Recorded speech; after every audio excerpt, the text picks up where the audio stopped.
Okay friends, சூப்பரான song பார்த்து எல்லாரும் என்ஜாய் பண்ணியிருப்பீங்க. அப்படியே வரும்போது பார்த்தீங்கன்னா இங்கே பின்னாடி பாருங்கள் அழகான டைனோஸ் இருக்குது. அது பக்கத்தில் வந்து 2 குட்டீஸ் இருக்காங்க, ஃபேமிலியோட வந்திருக்காங்க. சரி, அவங்கள பற்றி என்ன விஷயம் கேட்கலாம். ஹாய் குட்டி, உங்கள் நேம் சொல்லுங்கள்.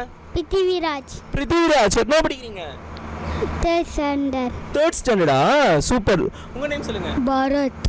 பாரத், டிவி பார்க்கலாம், கேமரா பார்க்கலாமே. அங்கே பாருங்க பேர் சொல்லுங்கள். பாரத். பாரத், என்ன படிக்கிறீங்க? 5th. ஷார்ப்பாக இருக்காரு போல இருக்கு. சரி, உங்கள் பேர் சொல்லுங்கள். சங்கரி. ஓகே, நீங்கள் ஹவுஸ் ஒய்ஃப் தான்? ஆமாங்க. சரி, ஓகே, உங்கள் பேர் சொல்லுங்கள். ஹேமலதா. ரொம்ப சாஃப்ட் போல இருக்கு ஹேமலதா. அப்படியா? ஆமா. சரி, ஓகே, எப்படி ஃபீல் பண்ணுறீங்கம்மா? ஹாய் குட்டீஸ், எப்படி ஃபீல் பண்ணுறாங்க? நீங்கள் எப்படி ஃபீல் பண்ணுறீங்க? நல்லா இருக்கு, பசங்க நல்லா என்ஜாய் பண்ணுறாங்க, அவ்வளோதான். பசங்க ரொம்ப என்ஜாய் பசங்களுக்காக தான் நாங்கள் இருக்குமே அப்படின்றீங்க இல்லையா?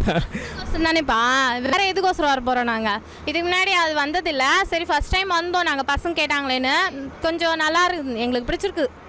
சரி, அது மட்டும் இல்லாமல் காஞ்சிபுரத்தில் ஃபர்ஸ்ட் இது மாதிரி மாபெரும் பொருள் காட்சி வந்துட்டு இருக்காங்க. எப்படி ஃபீல் பண்ணுறீங்க? இந்த மாதிரி நிறைய பொருள் காட்சி வந்தால் எப்படி ஃபீல் பண்ணுறீங்க? பசங்க எப்படி ஃபீல் பண்ணுவாங்க?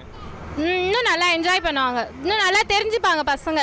இவ்வளோலாம் இருக்குதா நம்ம என்ஜாய் பண்ணுறதுக்கு. ஏன்னா நான் ஃபர்ஸ்ட் டைம் காஞ்சிபுரத்தில் வந்திருக்கு. இது வரைக்கும் மெட்ராஸ் அந்த மாதிரி அவுட் சைட் தான் இருந்தது. இந்த வாட்டி காஞ்சிபுரத்தில் வந்ததுனால நம்மளுக்கு கொஞ்சம் என்ஜாய் பண்ணுற மாதிரி இருக்குது. நம்மளை கொஞ்சம் வெளியூரில் போய் என்ஜாய் பண்ண முடியாதவங்க நம்ம என்ன அப்படின்னு பார்த்தீங்கன்னா வந்து குழந்தைங்களுக்கு ரொம்ப என்ஜாய்மெண்ட்டாக இருக்குது அப்படின்னு சொல்லியிருக்காங்க. முக்கியமாக ஒரு சொன்ன விஷயம் என்ன அப்படின்னு பார்த்தீங்கன்னா, தீம் பார்க்காக இருந்தாலும் சரி, இல்லை மாபெரும் பொருட்காட்சிகளும் சரி, லாங்கில் தான் போய் பார்க்க வேண்டிய சூழ்நிலை இருக்கும். பட் ஆனால் காஞ்சிபுரத்தில் இது மாதிரி ஒரு சூப்பரான ஒரு அறிமுகம் கொடுத்துருக்காங்க அப்படின்னு சொல்லியிருக்காங்க. எனவே ரொம்ப ஜாலியாக என்ஜாய் பண்ணுங்க. இவங்களுக்காக ஒரு அழகான பாடல் வந்துட்டு பார்த்து என்ஜாய் பண்ணுங்கள் சாங்.